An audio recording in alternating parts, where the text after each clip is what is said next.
शोर है हो गए दुनिया से मुसलमान नाबूद,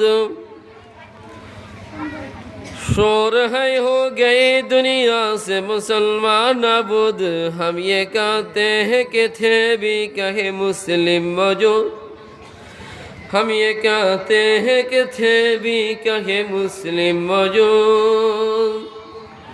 वज़ा में तुम हो नसारा तो तमद्दुन में हो नूर, वज़ा में तुम हो नसारा तो तमद्दुन में हो नूर। ये मुसलमान है जिन्हें देख के शर्माए यहूद, ये मुसलमान है जिन्हें देख के शर्माए यहूद। ये तो सैयद भी हो मिर्जा भी हो अफगान भी हो, ये तो सैयद भी हो मिर्जा भी हो अफगान भी हो। तुम सब ही कुछ हो बताओ तो मुसलमान भी हो, तुम सब ही कुछ हो बताओ तो मुसलमान भी हो। করছো নিনাদ মুসলিম আজি যাচ্ছে চলে জগৎ ছেড়ে, করছে নিনাদ মুসলিম আজি যাচ্ছে চলে জগৎ ছেড়ে। আমি বলি আসো কি হে মুসলমানের দুনিয়া পরে, আমি বলি আসো কি হে মুসলমানের দুনিয়া পরে। নাসরানি আর হিন্দু সবাই চাল চলনে বাইরে গড়ে, নাসরানি আর হিন্দু সবাই চাল চলনে বাইরে গড়ে। তোমরা কি হে মুসলমান আর ইহুদ যারে ঘৃণা করে, তোমরা কি হে মুসলমান আর ইহুদ যারে ঘৃণা করে। বলতে পারো সৈয়দ তুমি, মির্জা তুমি, পাঠান তুমি, বলতে পারো সৈয়দ তুমি, মির্জা তুমি, পাঠান তুমি, কিন্তু কি হে বলতে পারো খাঁটি মুসলমান যে তুমি, কিন্তু কি হে বলতে পারো খাঁটি মুসলমান যে তুমি। আজকের এই মাহফিলে আমি আলোকপাত করার ইচ্ছে করছি কুদৃষ্টির ভয়াবহ পরিণতি প্রসঙ্গে। সেই লক্ষ্য উদ্দেশ্যকে কেন্দ্র করে পবিত্র কোরআনের সূরা আরাফ থেকে ২৬ নং আয়াত তেলাওয়াত করেছি। দয়ার নবী, মায়ার নবী, বিশ্ব নবী রহমতুল লিল আলামিন সাল্লাল্লাহু আলাইহি ওয়াসাল্লামের লক্ষ কোটি হাদিস থেকে সহিহ মুসলিম শরীফের একখানা হাদিস পাঠ করেছি। মালিক যদি তৌফিক দান করেন সংক্ষিপ্ত সময়ে এই আয়াত ও হাদিসকে সামনে রেখে দুই একটা কথা বলার ইচ্ছা করছি। ওমা তৌফিক ইল্লা বিল্লাহ। ইসলাম পূর্ব যুগে নারীদের সম্মান বলতে কিছু ছিল না। ইসলামে একমাত্র নারীদেরকে তাদের প্রাপ্য অধিকার, মর্যাদা, সম্মান দিয়েছে। তবুও ইসলাম পূর্ব যুগে সম্ভ্রান্ত শ্রেণীরা পর্দার বিধান লঙ্ঘন করত না। যারা সম্ভ্রান্ত শ্রেণী ছিল না তারা শুধুমাত্র পর্দার বিধান লঙ্ঘন করত। সম্ভ্রান্ত শ্রেণী হলে তারা ইসলাম পূর্ব যুগেও পর্দার বিধানকে লঙ্ঘন করেন নাই। নারী পুরুষের একত্রে মিলামিশা, একত্রে কথোপকথন, একত্রে মুখোমুখি হওয়াকে তিনারাও শ্রদ্ধার দৃষ্টিতে দেখতেন না সম্ভ্রান্ত শ্রেণীদের। কোরআনে কারীমে রব্বুল আমিন হযরত মূসা আলাইহিস সালামের কাহিনী উল্লেখ করেছেন। সেদিকে বিস্তারিত যাওয়ার আমার সুযোগ নেই, গেলে বিষয়ে পরিবর্তন হয়ে যাবে। শুধুমাত্র ইঙ্গিত দিচ্ছি, হযরত মূসা আলাইহিস সালাম যখন মাদায়েন দিকে সফর করলেন, নিজের কওমের অত্যাচারে অতিষ্ঠ হয়ে, ফেরাউনের অত্যাচারে অতিষ্ঠিত হয়ে মাদায়েনের দিকে তিনি যখন সফর করেছেন, তিনি দেখেছিলেন হযরত শুআয়ব আলাইহিস সালামের দুই কন্যাকে, যে তারা তাদের বকরির পাল নিয়ে কূপ থেকে দূরে দাঁড়িয়ে অপেক্ষা করছে। এদিকে অন্যান্য নারী পুরুষরা একত্রে মিলে জুলে কার আগে কে কূপ থেকে পানি উত্তোলন করবে, উঠাইয়া নিজেদের বকরিগুলোকে পানি পান করাবে, নিজেরাও পান করার জন্য পানি নিয়ে যাবে। সবাই তাড়াহুড়ো বিড়াবিড়ি করতেছে, নারী পুরুষের কোনো ভেদাভেদ নাই। কিন্তু হযরত শুআয়ব আলাইহিস সালামের কন্যাদ্বয় তারা যেহেতু সম্ভ্রান্ত ফ্যামিলি, তারা এই মিলঝুলকে, নারী পুরুষের একত্রে মিলামিশা, ডলাডলি, ঘষাঘষি, একসাথে মুখোমুখি হওয়া, এটা তারা সহ্য করেন নাই। قالتا لا نسقي حتى يصدر الرعاء وأبونا شيخ كبير।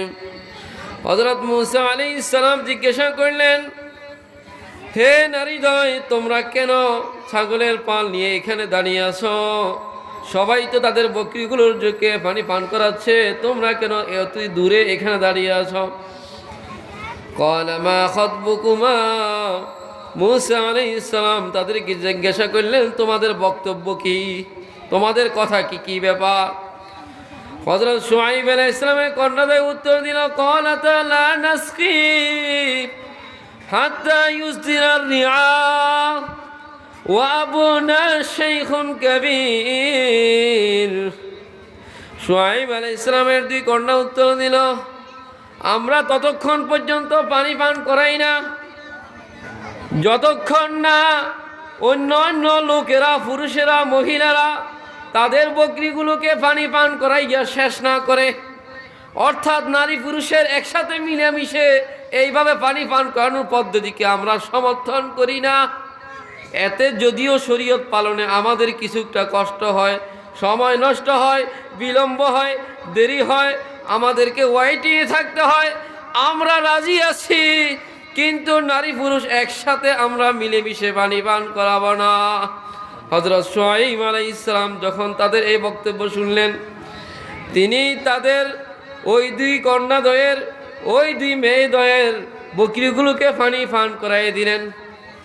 শুআয়ব আলাইহিস সালাম যখন দেখলেন তিনার এই কন্যাদ্বয় বকরির পালকে পানি পান করাইয়া প্রতিদিন থেকে নির্দিষ্ট সময়ের আগে বাড়িতে উপস্থিত, জিজ্ঞাসা করলেন, ব্যাপার কি?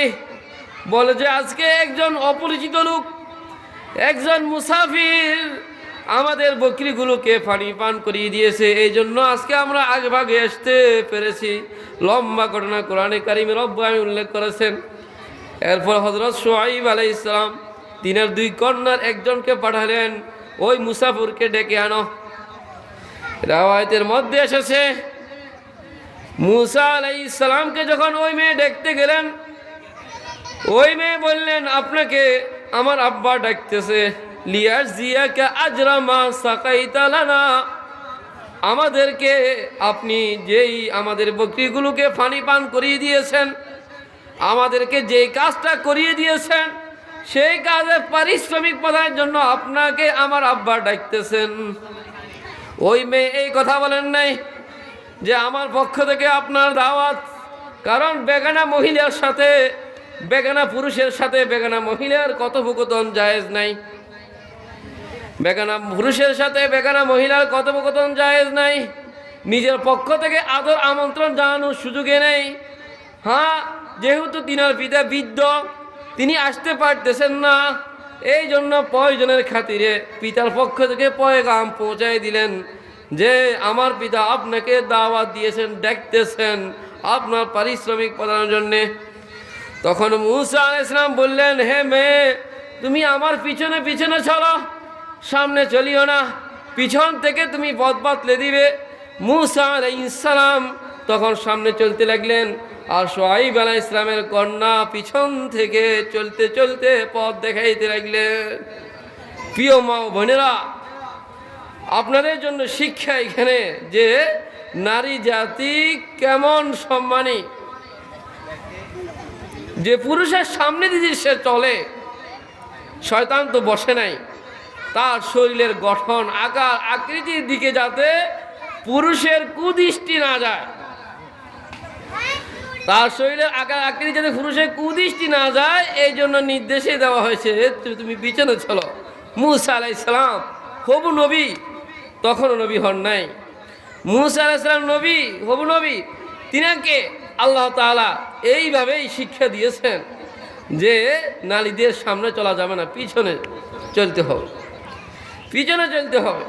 তো তিনি সামনে চললেন আর নারীকে পিছনে দিলেন, এটাই নিয়ম, যাতে তিনার দৃষ্টি নারীর প্রতি না পড়ে। বর্তমান যুগের মা বোনদের কথা চিন্তা করলে দুঃখ আসে, বুক ফেটে কান্না আসে। হে মা, হে বোন, কেন আমি নিজের ইজ্জতকে, নিজের সম্মানকে বিলিয়ে দিচ্ছি? ইসলাম তো আপনাকে সম্মানই করেছিল, ইসলামকে আপনাকে সম্মানই করেছিল। শুধু আগে যাওয়া তো উদ্দেশ্য, আগে যাওয়া তো কে সম্মানই বলা না। মুসা ইসলাম আগে গিয়েছেন আর সোহাইব ইসলাম মেয়েকে পিছনে দিয়েছেন। শুধু আগে যাওয়ার কারণে তো সম্মানই হয় না, সম্মানই হতে হতো আরও কারণ লাগে। যাই হোক, বিস্তারিত ঘটনা সেখানে কোরআনে কারিমে উল্লেখ আছে। বলতেছিলাম, ইসলাম পূর্ব যুগেও সম্ভ্রান্ত শ্রেণীর নারীরা পর্দার বিধানকে লঙ্ঘন করতো না। নারী পুরুষের একত্রে মিলেমিশাকে তারা সমর্থন করতো না। এই জন্য সোহাইব আলাইহিস সালামের দুই মেয়ে, তিনারা অন্যান্য লোকদের সাথে, নারী পুরুষ একসাথে একাকার হয়ে কূপের থেকে তারা পানি পান করাইতেন না, বরং পৃথকভাবে সবাই চলে গেলে তারপরে পানি পান করাইতেন, যাতে পর্দার বিধান মান্য করা হয়। কারণ একজন মার, একজন বোনের মাথার তালু থেকে নিয়ে পায়ের পাতা পর্যন্ত পুরোটাই সতর, পুরোটাই সতর।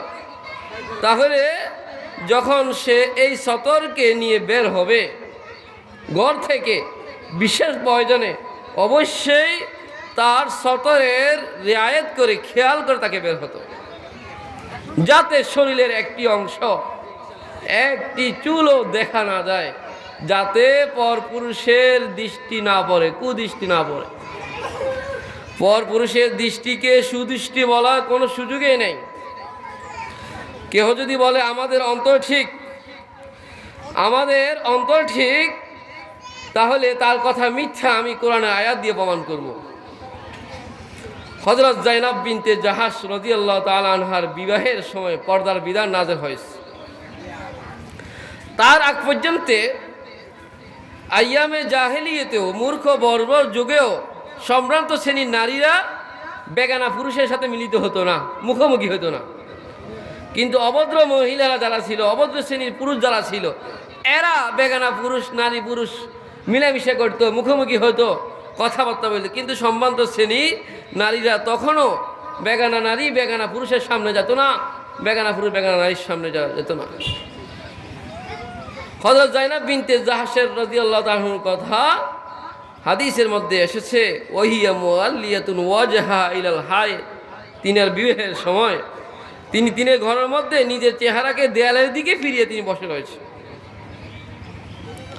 নিজের চেহারাকে দেয়ালের দিকে ফিরিয়ে বসে রয়েছেন। কেন?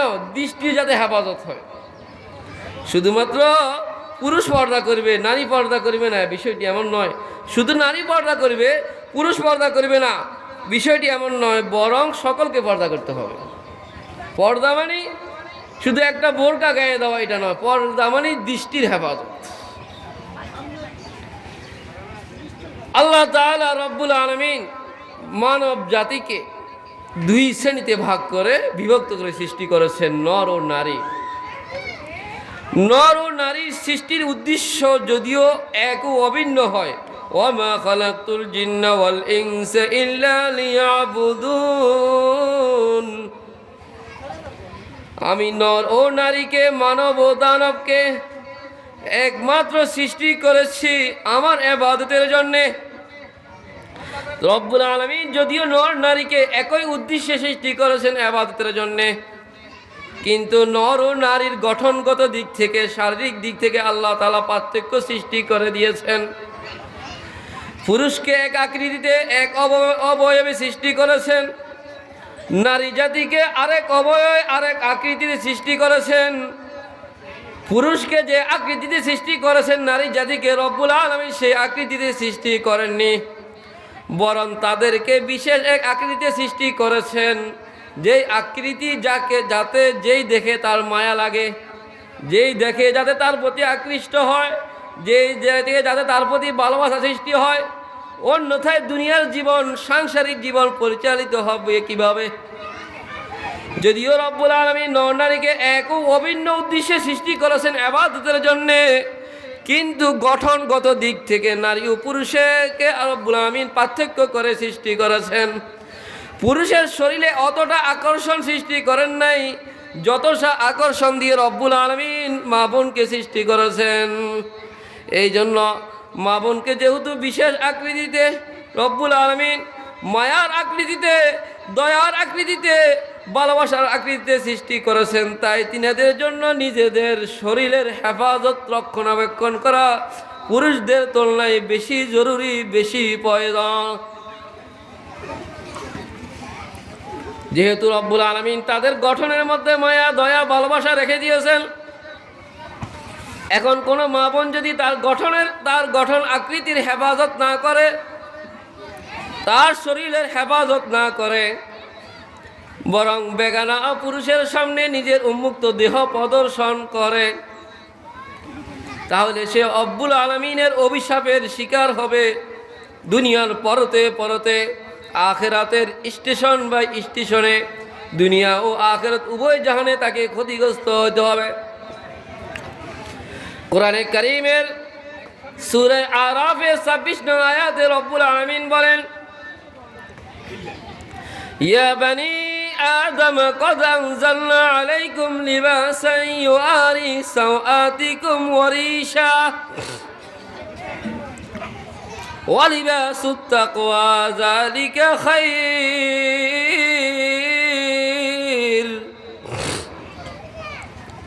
ইয়া বানি আদম, হে আদম সন্তান, রব্বুল আলামিন হে মুসলমান বলেন নাই, বরং বলেছেন ইয়া বানি আদম, হে আদম সন্তান, অর্থাৎ আদম আলাইহিস সালামের সন্তান। তুমি মুসলমানও হইতে পারো, অমুসলমানও হইতে পারো। মুসলমান হইতে পারো তুমি, ইহুদি, নাসারা, খ্রিস্টান, বিধর্মীয় হইতে পারো, হিন্দু, বৌদ্ধ হতে পারো, তুমি যে জাতি হোক না কেন, তুমি আদম আলাইহিস সালামের সন্তান। ইয়া বানি আদম, হে আদম সন্তান, কদ আনজালনা আলাইকুম লিবাসান ইউআরি সাওআতিকুম ওয়া রিশা।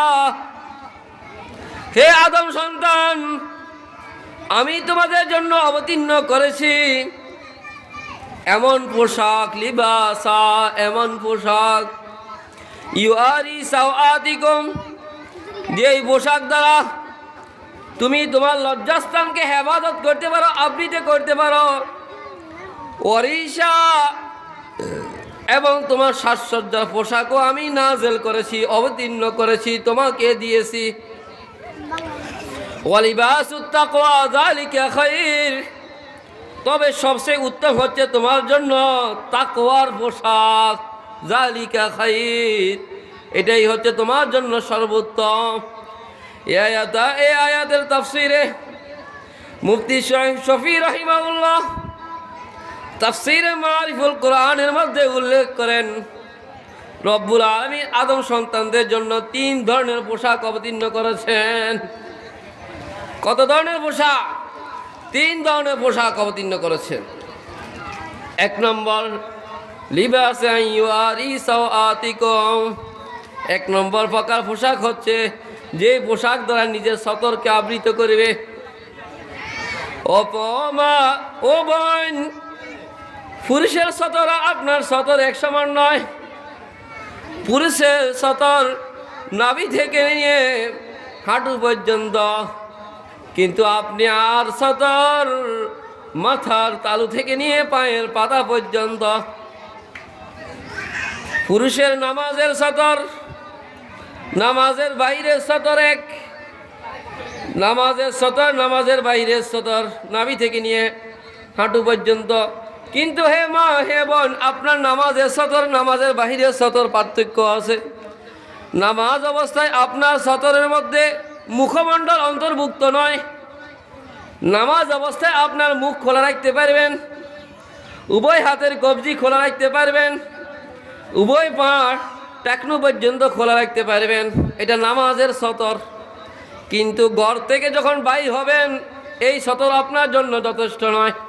তখন আপনার সতর হবে মাথার পায়ের পাতা থেকে নিয়ে পায়ের তালু পর্যন্ত, তখন আপনার মুখমণ্ডলও সতর, তখন আপনার হাতের তালুও সতর, হাত কবজি পর্যন্তও সতর, পায়ের টাকনু পর্যন্ত পাও সতর, আপাদমস্তক পুরোটাই সতর। রব্বুল আলামিন 3 ধরনের পোশাকের কথা বলেছেন। 1 নম্বর লিবাস ইউয়ারি সাওআতিকুম, ওই পোশাক যে পোশাক দ্বারা নিজের সতরকে লজ্জাস্থানকে ঢাকা যায়। ও মা, ও বোন, আপনার পুরো শরীরটাই সতর, 3.5 হাত বড়ি পুরোটাই সতর। কেন সতর? আগে বলেছি রব্বুল আলামিন যদিও নারী পুরুষকে এক ও অভিন্ন উদ্দেশ্যে সৃষ্টি করেছেন তিনার ইবাদতের জন্যে, কিন্তু গঠনগত দিক থেকে উভয়ের মধ্যে পার্থক্যতা সৃষ্টি করে দিয়েছেন, যাতে একে অন্যের প্রতি আকৃষ্ট হয়ে দুনিয়ার সংসার টিকে থাকে। কিন্তু এই সংসারটি হতে হবে বৈধভাবে, অবৈধভাবে নয়। 2 নম্বর পোশাক ওয়ারিসা, সাজসজ্জার পোশাক। রব্বুল আলামিন সাজসজ্জার পোশাকও অবতীর্ণ করেছেন। ও মা, ও বোন, দুঃখজনক হলেও সত্য যে আমাদের আজকের মা ও বোনেরা আমরা সাজসজ্জা করি স্বামীর সামনে নয়, আমরা সাজসজ্জা করি বরের গায়ের বাইরে, আমরা সাজসজ্জা করি বেগানা পুরুষের সাথে দেখা করতে, আমরা সাজসজ্জা করি বিবাহের অনুষ্ঠানে যাওয়ার সময়, আমরা সাজসজ্জা করি বেড়াতে যাওয়ার সময়, আমরা সাজসজ্জা করি বেগানা পুরুষের সাথে আড্ডা দেওয়ার সময়, কিন্তু ঘরের স্বামীর কাছে সাজসজ্জা করি না। ঘরে স্বামী থাকা অবস্থায়, স্বামীর সন্নিকটে থাকা অবস্থায় সাজসজ্জা করি না।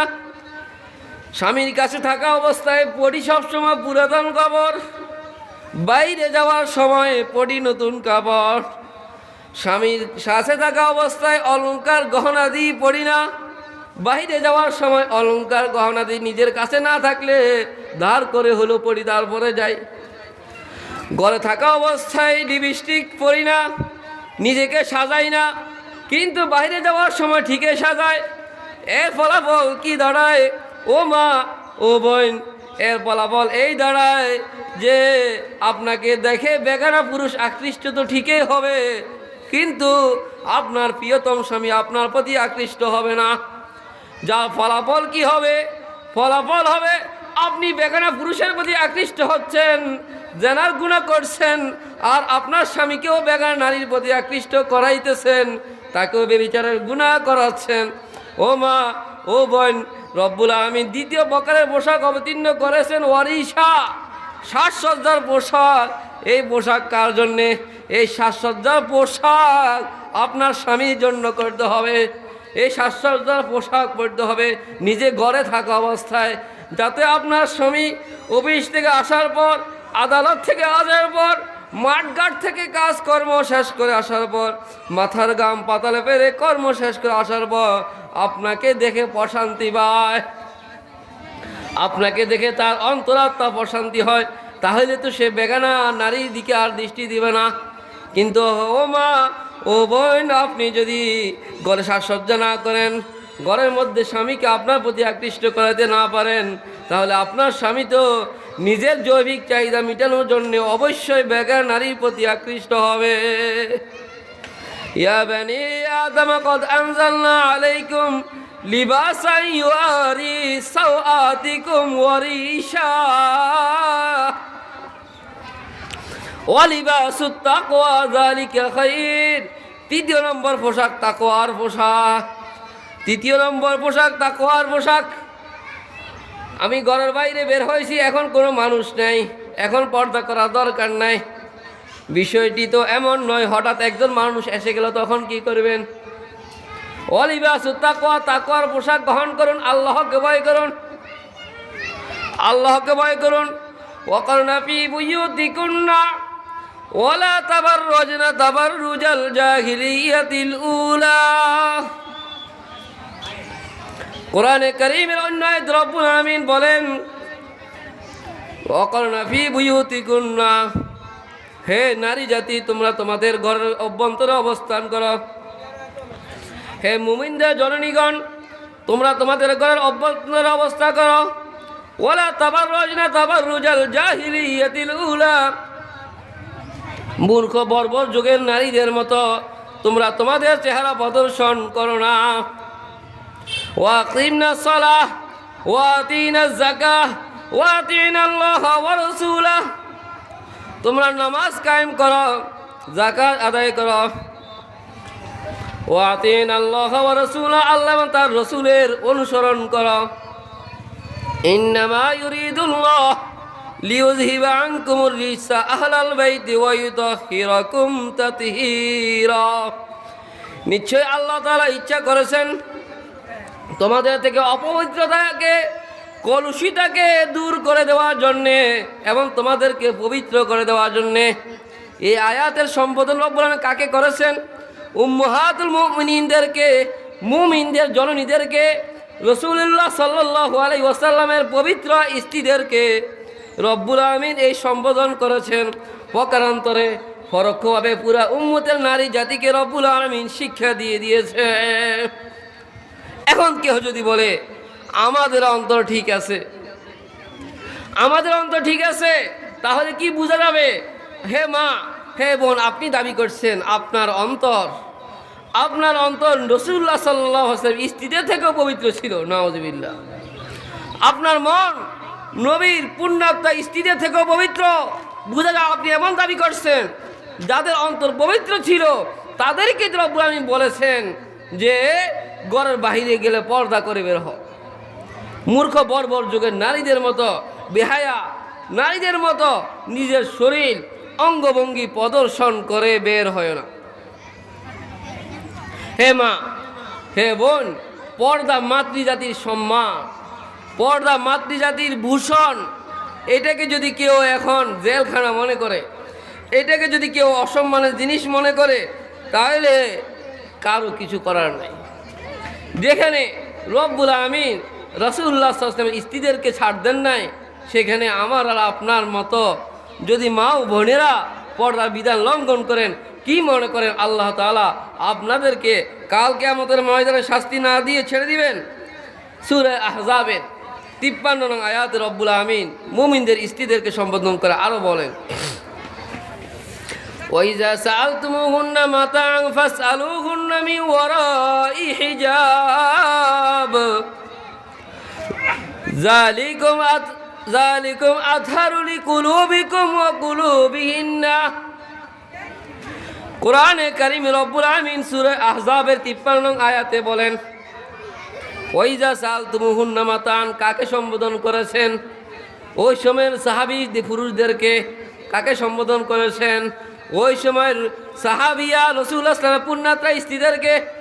ওয়াইজা সালতুমুহুন্না মাতান, হে আমার উম্মতের পুরুষেরা, হে পুরুষ সাহাবীরা, যখন তোমরা কিছু চাবে, কোনো মাল সামানা রাসূলুল্লাহ সাল্লাল্লাহু আলাইহি ওয়াসাল্লামের স্ত্রীদের কাছ থেকে চাবে, ফাসআলুহুন্না মিন ওয়ারাই হিজাব, তাহলে পর্দার আবরণ থেকে তাদের কাছে চাও, পর্দার বাহির থেকে তাদের কাছে চাও। যালিকুম আতহারু লিকুলুবিকুম ওয়া কুলুবিহিন্না, কেন তোমরা পর্দার বাহির থেকে কেন তাদের কাছে জিনিস চাইবে? পর্দার বাহির থেকে কেন তোমরা তাদের কাছে মাল জামানা চাইবে? সরাসরি চাইলে অসুবিধা কোথায়? আল্লাহ তাআলা বলেন, যালিকুম আতহারু লিকুলুবিকুম ওয়া কুলুবিহিন্না, এটা তোমাদের অন্তরের জন্য পবিত্রতা হবে, তাদের অন্তরের জন্য পবিত্রতা হবে। কাকে সম্বোধন করছে? পুরুষ সাহাবীদেরকে রাদিয়াল্লাহু আনহুম ওয়া রাদওয়ান, যাদের ব্যাপারে কোরআনে কারীম রব্বুল আলামিন বলেছেন তাদের উপর আল্লাহ সন্তুষ্ট, তারাও আল্লাহর উপর সন্তুষ্ট। সেই সাহাবীদেরকে বলেছেন যে উম্মুল মুমিনিনদের থেকে কিছু চাইলে পর্দার আবরণ থেকে চাও। কেন? এটা তোমাদের অন্তরের জন্য পবিত্রতা হবে। আবার উম্মুল মুমিনিনদেরকে বলেছে যে তোমাদের অন্তরের জন্য এটা পবিত্রতা হবে। অর্থাৎ শয়তান বসে নাই যে তোমরা যে মুখোমুখি হয়ে একজন আরেকজনের সাথে আলাপ করবে, কিছু চাইবে, এর দ্বারা শয়তান তোমাদেরকে প্ররোচনা দিবে, কুমন্ত্রণা দিবে। বলতেছিলাম, এখন যদি কেউ বলে আমাদের অন্তর ঠিক, আমাদের অন্তরে কিছু নেই, চাচাতো ভাই চাচাতো বোন, ফুফাতো ভাই ফুফাতো বোন, খালাতো ভাই খালাতো বোন, তালতো ভাই তালতো বোন, মামাতো ভাই মামাতো বোন, শাশি ফুফু শাশি, তারপরে চাচাতো বোন, দেবর, বাসুর। এইভাবে আমাদের সমাজে যে সংমিশ্রণ চলতেছে, যত তো ভাই বোন আছে সকলের মধ্যে পর্দা কিন্তু ফরজ। যত তো ভাই বোন আছে সকলের মধ্যে পর্দা ফরজ, কিন্তু সমাজে এখন এটাকে কিছুই মনে করা হয় না। মনে করা হয় পর্দা না করলে, পর্দা করলে সে আনস্মার্ট। যদি চাচাতো বোন বুয়াতো বোন মামাতো বোনের সাথে খালাতো বোনের সাথে দেখা না দে, তাকে বলে আনস্মার্ট। আর দেখা দিলে সে স্মার্ট। হে মা হে বোন, স্মার্ট তো আমি আর তুমি বললে হবে না, স্মার্টকে এটা তো আল্লাহ বলতে হবে। আল্লাহ তো পর্দা ফরজ করে দিয়েছেন, কিন্তু তুমি যে পর্দার বিধান লঙ্ঘন করতেছো, জবাব কি হবে? জবাব কি হবে তার কাছে? আসামির কাঠগড়ায় যখন দাঁড়াবে তখন এর উত্তর কি? উত্তর রেডি করো যদি পর্দার বিধান লঙ্ঘন করো। দেবর সাথে বাসুরের সাথে পর্দা আজ নাই, অথচ হাদিস শরীফের মধ্যে বলেছে আল হাম ওয়াল মাউত, স্বামী মারা গেলে তো দেবরকে বিবাহ করা যায়, তাহলে তার সাথে তোমার পর্দা ফরজ ছিল, পর্দার বিধান লঙ্ঘন করতেছে। এতে বিধায় সমাজে আজকে অহরহ দুর্ঘটনা ঘটতেছে। অহরহ দুর্ঘটনা ঘটতেছে কেন? পর্দার বিধান লঙ্ঘন করার কারণেই তো। এটা তো আল্লাহ তাআলা 1450 বছর আগে জানতেন যে কোরআনে কারীম তিনি যখন অবতীর্ণ করেছেন যে উম্মতের আমার বান্দাদের এমন একটি মুহূর্ত আসবে যে পর্দার বিধানকে তারা কিছুই মনে করবে না। বেগানের নারী পুরুষের মিলামিশা হবে, হিংস্র কুকুর প্রাণী সিগালের মতো। নারী পুরুষ অবাধে দেখা সাক্ষাৎ করবে, অবাধে সেটিং করবে, অবাধে পার্কে গিয়ে আড্ডা দিবে, অবাধে 31 নাইট ডে পালন করবে, অবাধে ভ্যালেন্টাইন্স ডে পালন করবে। এটা রব্বুল আলামিন আগে থেকেই জানতেন। তাই 1450 বছর আগে যখন কোরআনে কারীম অবতীর্ণ করেছেন, ওই শিবানী এমনভাবে তাতে বিধান দিয়ে অবতীর্ণ করেছেন, কিয়ামত পর্যন্ত যত ফিতনা আসবে, যত প্রকারের সমস্যা ঘটবে, সকল কিছুর উত্তর আল্লাহ তাআলা তার মধ্যে রিজার্ভ করে দিয়েছেন, জমা করে দিয়েছেন, বর্ণনা করে দিয়ে গিয়েছেন, যাতে সকল সমস্যার সমাধান এখানে পাওয়া যায়। হে মা হে বোন, যে যাদের সাথে আপনার পর্দা ফরজ, 14 প্রকারের নারীকে বিবাহ করা যায়। তো 14 প্রকারের নারীর জন্য 14 প্রকারের পুরুষের বিবাহ হারাম দেখা যায়। যাদের সাথে বিবাহ হারাম দেখা যায়, যাদের সাথে দেখা যায় বিবাহ হারাম, এটা খেয়াল রাখবেন। দেখা যায় মানে বিবাহ হারাম, দেখা যায় নাই মানে বিবাহ জায়েজ। তাহলে আপনি যাদের সাথে দেখা সাক্ষাৎ করতেছেন, স্বাস্থ্য ভাইয়ের সাথে, ফুফাতো ভাইয়ের সাথে, মামতো ভাইয়ের সাথে, খালতো ভাইয়ের সাথে, তালতো ভাইয়ের সাথে, দেবরের সাথে, এদের সাথে দেখা সাক্ষাৎ করতেছেন, অথচ এদের সাথে আপনার বিবাহ বৈধ ছিল। যেহেতু বিবাহ বৈধ, দেখা করতেছেন মানে আপনার প্রতি দৃষ্টিতে জেনার গুনাহ হচ্ছে, প্রতি দৃষ্টিতে জেনার বেবিচারের গুনাহ হচ্ছে। মুসলিম শরীফের হাদিস, আমার কথা নয়। আলাইনা নে তাজনিয়ান জানাহুমান নাজর, নবী করিম সাল্লাল্লাহু আলাইহি ওয়াসাল্লাম ইরশাদ করেন, আলাইনা নে তাজনিয়ান ওয়া জানাহুমান নাজর। কলিজার টুকরা উম্মত, তোমাদের 2 চোখ বেবিচার করে, তোমাদের 2 চোখ বেবিচার করে। বিশ্বনবী আবার সাথে সাথে উত্তর দিচ্ছেন, বেবিচার কিভাবে করে? উত্তর কি? নবীজি উত্তর দিচ্ছেন, ওয়া জানাহুমান নাজর, চোখের বেবিচার হচ্ছে দৃষ্টি, চোখের বেবিচার হচ্ছে দৃষ্টি। ওয়াল ইয়াদান তাজনিয়ান জানাহুমাল বাতাস, উভয় হাত বেবিচার করে। হাতের বেবিচার হচ্ছে হাত দ্বারা স্পর্শ করা। বেগানা নারী বেগানা পুরুষকে হাত দিয়ে স্পর্শ করা, বেগানা নারী বেগানা পুরুষকে হাত দিয়ে স্পর্শ করা, বেগানা পুরুষ বেগানা নারীকে স্পর্শ করা। উভয়জনে স্পর্শ করলো, উভয়জনে বেবিচারের গুনাহ করলো। ওয়ারিজলান তামশিয়ান ওয়ারিজলাল তাজনিয়ান ওয়াজনাকুমাল মাশ। নবী করিম সাল্লাল্লাহু আলাইহি ওয়াসাল্লাম ইরশাদ করেন, কলিজার টুকরা আম্মা, তোমাদের উভয় পা বেবিচার করে। বলে পা বেবিচার কিভাবে করে? পা বেবিচার করে এইভাবে, পা দ্বারা জেনার স্থানের দিকে হাঁটে যায়, পা দ্বারা বেগানা পুরুষ বেগানা নারীর দিকে হেঁটে যায়, পা দ্বারা বেগানা নারী বেগানা পুরুষের কাছে যায়।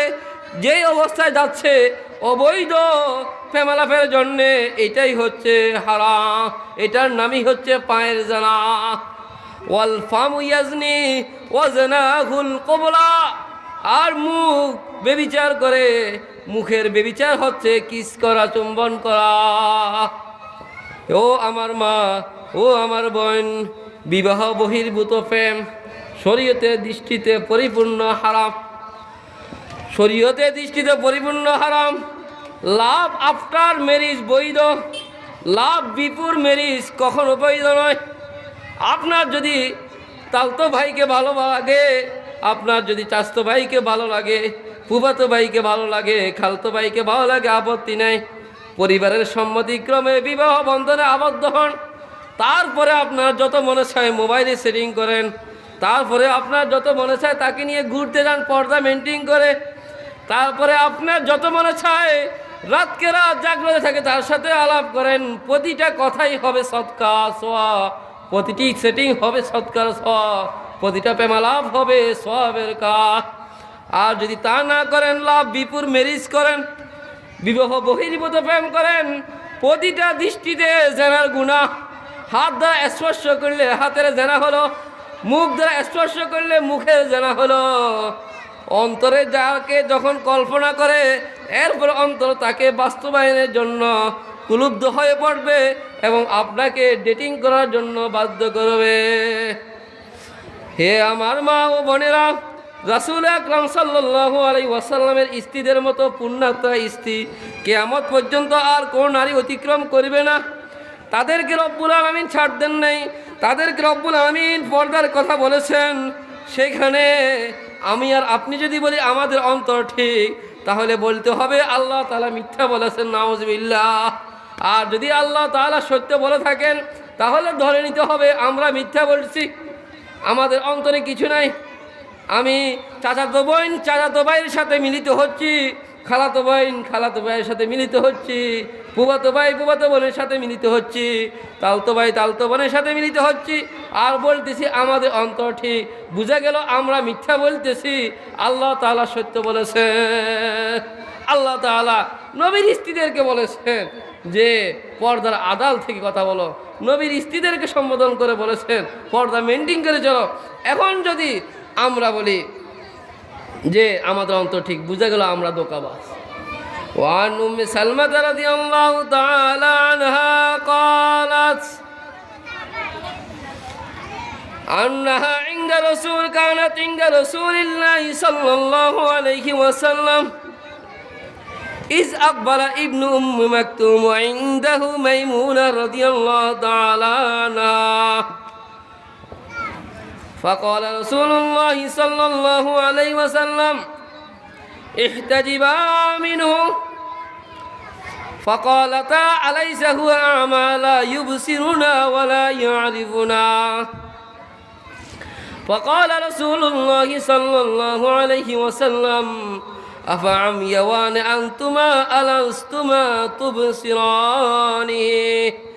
প্রসিদ্ধ সাহাবিয়া রাসূল আকরাম সাল্লাল্লাহু আলাইহি ওয়াসাল্লামের স্ত্রী উম্মুল মুমিনিন উম্মে সালমা রাদিয়াল্লাহু তাআলা থেকে বর্ণিত যে তিনি একবার রাসূল আকরাম সাল্লাল্লাহু আলাইহি ওয়াসাল্লামের দরবারে আসলেন, আর সেখানে আগে থেকে বসা ছিল উম্মুল মুমিনিন মাইমুনা রাদিয়াল্লাহু তাআলা আনহা।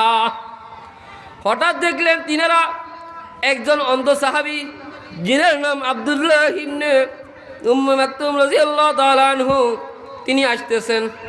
রাসূল আকরাম সাল্লাল্লাহু আলাইহি ওয়াসাল্লাম বললেন, তোমরা তার থেকে পর্দা করো। দুনো আম্মাজান উম্মে সালমা রাদিয়াল্লাহু তাআলা আনহা এবং মাইমুনা রাদিয়াল্লাহু তাআলা আনহা উভয়জন নবীজিকে জিজ্ঞাসা করলেন, ওগো আল্লাহর নবী, তিনি তো আপনার অন্ধ সাহাবী, তিনি তো আমাদেরকে দেখবে না, আমরা এখন এখানে দেখলে সমস্যাটা কোথায়? রাসূল আকরাম সাল্লাল্লাহু আলাইহি ওয়াসাল্লাম বললেন, আফা আমিয়া ওয়া আনতুমা আলাস্তুমা তুবসিরানিহি। আমার সাহাবী আব্দুল্লাহ ইবনে উম্মে মাকতুম অন্ধ হতে পারে, কিন্তু তোমরা দুজনে কি অন্ধ? তোমরা কি দেখো না? সে না অন্ধ, তোমরা দুজনে কি অন্ধ? বুঝা গেল কি বিশ্বনবী সাল্লাল্লাহু আলাইহি ওয়াসাল্লাম একজন অন্ধ পুরুষ সাহাবী থেকেও নিজের স্ত্রীদেরকে পর্দার কথা বলেছেন। ও মা, ও বোন, আজকে আমরা অন্ধ পুরুষের সামনে তো যাচ্ছি না, আজকে আমরা সুদর্শন পুরুষের সামনে যাচ্ছি, দৃষ্টিসম্পন্ন পুরুষের সামনে যাচ্ছি, তাদের সাথে প্রেমালাপ করছি, সেটিং করছি, নিজের মানিজ্যত নষ্ট করছি। অথচ আমাদের জন্য ছিল কঠিন পর্দার বিধান। আনাস রাদিয়াল্লাহু তাআলা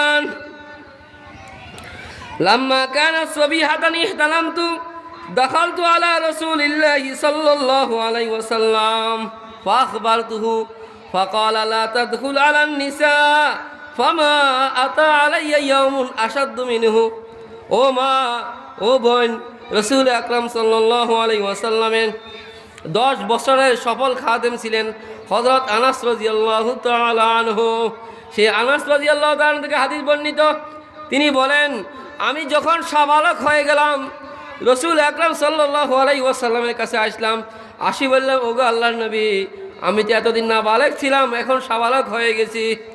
রাসূলুল্লাহ সাল্লাল্লাহু আলাইহি ওয়াসাল্লাম তাকে বললেন, লা তাদখুল আলান নিসা, তুমি এখন থেকে আর নারীদের কাছে যেও না, এখন থেকে তুমি আর আমার স্ত্রীদের কাছে যেও না, এখন থেকে তুমি উম্মুল মুমিনিনদের কাছে আর যেও না।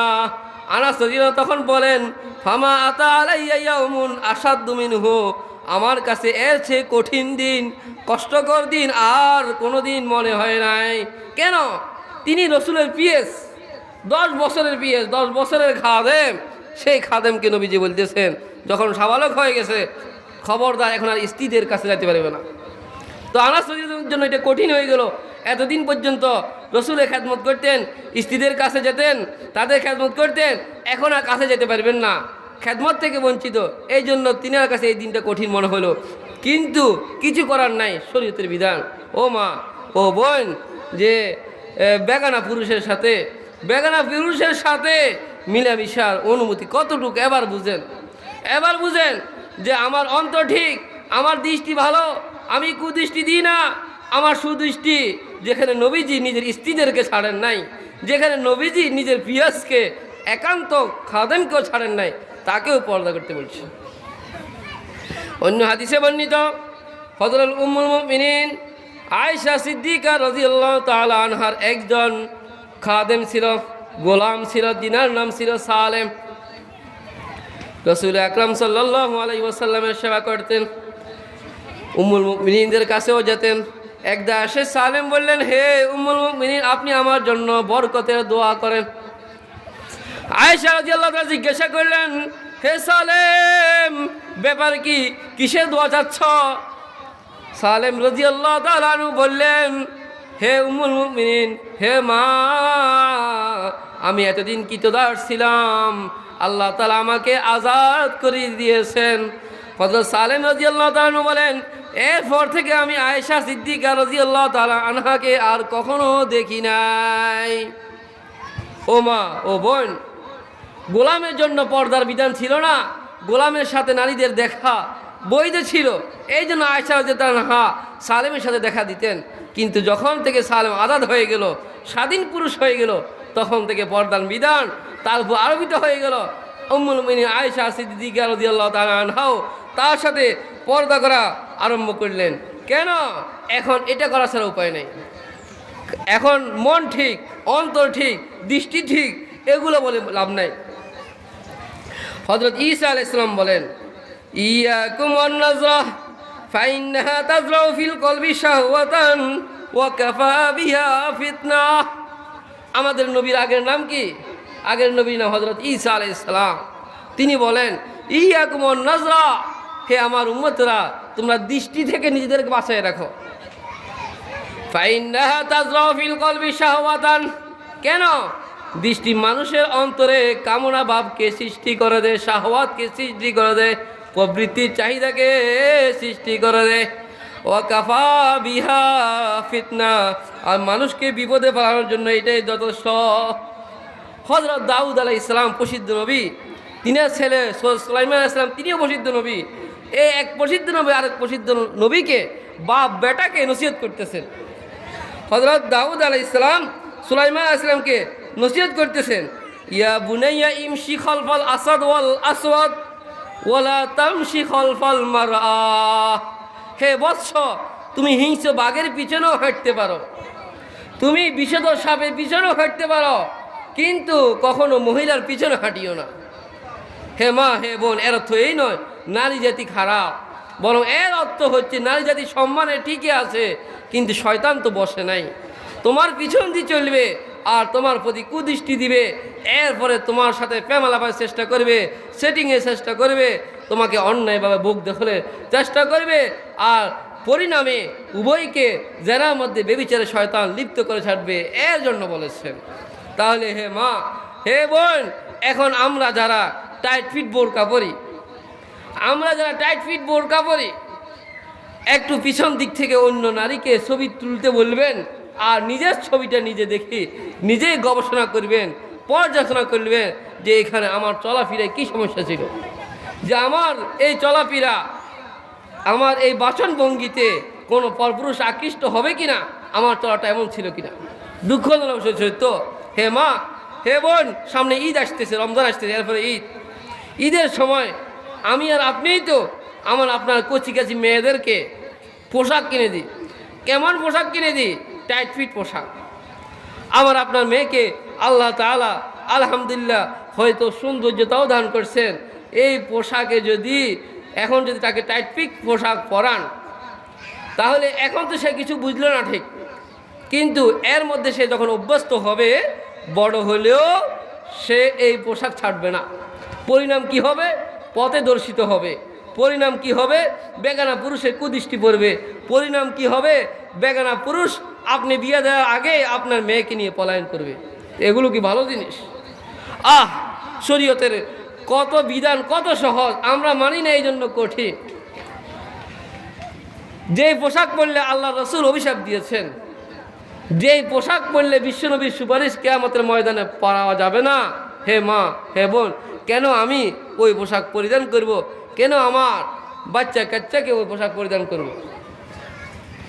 ওয়ানিসাউন কাসিয়াতুন আরিয়াতুন মুমিলাতুন মাইলাত রুসুহুন্না কাসনিমাতিল বুখতিল মাইলাহ লা ইয়াদখুলনাল জান্নাতা ওয়া লা ইয়াজিদনা রিহাহা ওয়া ইন্না রিহাহা লা ইউজাদু মিন মাসিরাতি কাযা ওয়া কাযা।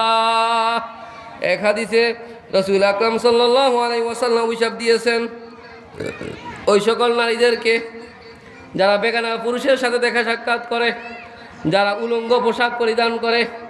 ওয়ানিসাউন কাসিয়াতুন আরিয়াত, ওই সকল মহিলাদেরকে যারা পোশাক পরিধান করা সত্ত্বেও উলঙ্গ। বলে পোশাক পরিধান করলে উলঙ্গ কীভাবে হয়? পোশাক পরিধান করছে এমন পাতলা, ভিতর থেকে বাহির থেকে ভিতরে সব কিছু দেখা যায়। পোশাক পরিধান করছে এমন টাইট ফিট, বাহির থেকে শরীরের আকার আকৃতি সবই বোঝা যায়।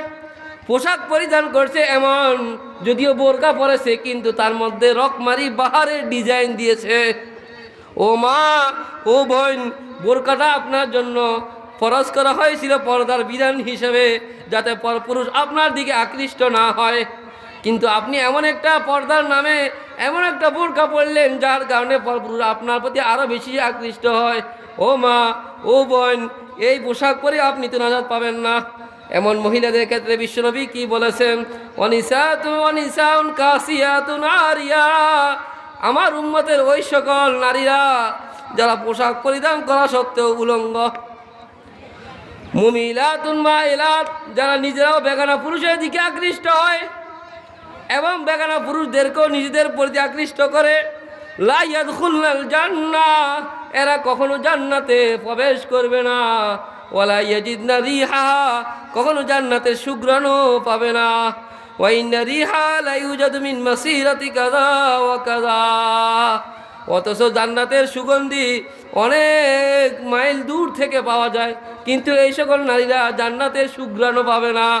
ও মা, ও বোন, সারা জীবন মুসলমান দাবি করে চললাম, মুসলমান বাবার ঘরে জন্মগ্রহণ করলাম, মুসলমান স্বামীর সংসার করলাম, মুসলমান সন্তানের মা হইলাম, এরপরে যদি শুনি কাল কিয়ামতের ময়দানে জান্নাতে আমার জন্য বরাদ্দ নাই, জান্নাতের সুঘ্রাণ আমি পাবো না, তাহলে সারাটা জীবন আমি কি করলাম, সারা জীবনটা আমি কীভাবে কাটাইলাম? তখন আফসোস করে আর লাভ হবে না। আফসোসের সময় এখন, চিন্তার সময় এখন, নিজের দৃষ্টিকে সংযত করার সময় এখন। এই জন্য রসুল আকরাম সাল্লাল্লাহু আলাইহি ওয়াসাল্লাম নিজের জামাতা, ইসলামের চতুর্থ খলিফা এবং চাচাতো ভাই হযরত আলী রাদিয়াল্লাহু তাআলা আনহুকে সম্বোধন করে বলেছেন, পক্ষান্তরে পুরা উম্মতকে শিক্ষা দিয়েছেন, ইয়া আলী লা তুদবিন নাজরাতান নাজরা ফাইন্না লাকাল উলা ওয়া লাইসাত লাকাল আখিরাহ। হে আলী, এক দৃষ্টির পর আরেক দৃষ্টি দিও না, কেন তোমার জন্য প্রথম অনিচ্ছাকৃত দৃষ্টি অনুমতি আছে, দ্বিতীয় দৃষ্টির অনুমতি নাই। এই হাদিসের ব্যাখ্যায় মুহাদ্দিসিনে কেরাম লেখেন, প্রথম দৃষ্টির অনুমতি মানে কি? প্রথম দৃষ্টির অনুমতি মানে হচ্ছে বেগানা পুরুষ নিচের দিকে চলতেছে, হঠাৎ করে একটা বেগানা পুরুষকে দেখে গেল, বেগানা পুরুষ নিচের দিকে তাকিয়ে চলতেছে, হঠাৎ বেগানা নারীকে দেখে গেল, এই হঠাৎ দৃষ্টি, অনিচ্ছাকৃত দৃষ্টি, এটা মাফ। কিন্তু ইচ্ছাকৃত প্রথম দৃষ্টিও মাপ নাই, ইচ্ছা করি একবার দৃষ্টি দিছে বলে একবার মাপ, এটা মাপ নাই। হে মা, হে বোন, কুদৃষ্টি থেকে নিজেকে অবশ্যই হেফাজত করতে হবে। পুরুষরাও নিজেদের দৃষ্টিকে হেফাজত করতে হবে, নারীরাও নিজেদের দৃষ্টিকে হেফাজত করতে হবে। এই জন্যই তো বিশ্বনবী সাল্লাল্লাহু আলাইহি ওয়াসাল্লাম ইরশাদ করেন, আল মারাতু আওরাতুন ফাইজা খরাজাত ইস্তাশরাফাহা শাইতান। আল মারাতু আওরাতুন, নারী হচ্ছে সতর, নারী হচ্ছে সতর, ফাইজা খরাজাত ইস্তাশরাফাহা শাইতান, সে যদি শরীয়ত সম্মত ওজর ছাড়া কারণ ছাড়া ঘর থেকে বের হয়, ইস্তাশরাফাহা শয়তান, শয়তান তাকে উকি মারে, শয়তান তাকে উকি মারে, শয়তান উকি মারে, তাকে হারাম কাজে লিপ্ত করতে চেষ্টা করে। অন্য হাদিসে, মুসলিম শরীফে অন্য হাদিসে বিশ্বনবী সাল্লাল্লাহু আলাইহি ওয়াসাল্লাম ইরশাদ করেন, ওয়াকানা আরশুহু আলাল মা, শয়তানের সিংহাসন পানির উপর, সমুদ্রের উপর। শয়তান মাঝে মাঝে তার সিংহাসন বসায় সমুদ্রের উপর। সারা বিশ্বের মধ্যে তার যত চেলা চামুন্ডা আছে সকলকে একত্রিত করে, তার সামনে একত্রিত করে। তখন সে সকলের কারগুজারি শুনে, সকলের কারগুজারি শুনে যে নির্দিষ্ট সময় পর্যন্ত কতজন তার ছেঁড়া চামুন্ডা, কতজন নারী পুরুষকে বিভ্রান্ত করতে পেরেছে। একজনে বলে, হে আমাদের মালিক, আমরা একজন পুরুষকে নামাজ যাইতেছিল, নামাজ থেকে তাকে বাধা প্রদান করেছি, অন্য কাজে অজুহাতে তাকে নামাজ আটকিয়ে দিয়েছি। শয়তান তার খুশি হয় কিন্তু বেশি আনন্দিত হয় না। আরেকজন বলে, হে মালিক, যে আমরা অমুক নারীকে নামাজ থেকে অলস করে দিয়েছি, নামাজ পড়তে দিই নাই। শয়তান খুশি হয় কিন্তু এত আনন্দিত হয় না।